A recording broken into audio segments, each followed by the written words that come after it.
So, hello again. In this video, I'd like to look at how the Statutory Residency Test works.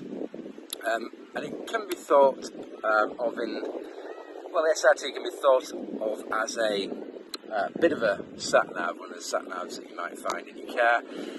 However, it is a sat-nav where the destination is unknown until you've taken the very last corner.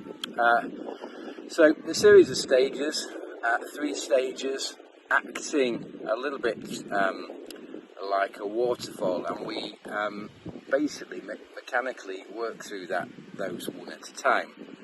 The first of those stages is to determine whether one satisfies one of the automatic overseas tests. If one does qualify as being automatically overseas under that test, then unsurprisingly you are non-UK resident, and effectively you can consider the SRT journey to be done and dusted.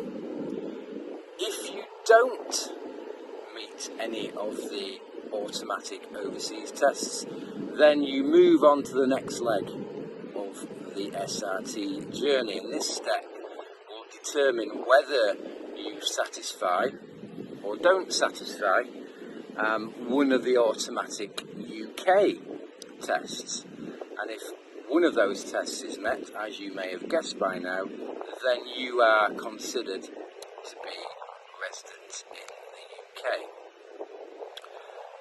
It's only then, if you haven't satisfied either those first stages, so either being automatically overseas or automatically in the UK, that we move on to the third and final leg, which involves us considering whether we have satisfied something called the sufficient ties test. And essentially that is a day counting exercise.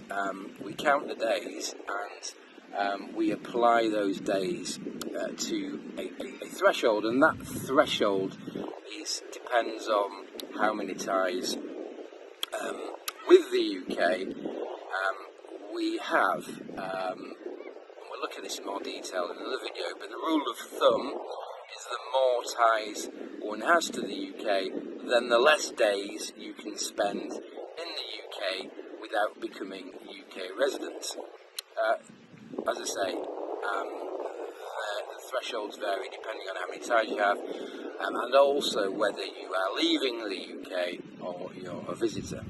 So as I say, we'll look at the sufficient ties and the other 2 ties, so automatically overseas and automatically UK, in upcoming videos. So if you have liked this video, please give me a follow, and feel free to post comments or queries below, and I'll try and answer them if I can. But for now, thank you very much.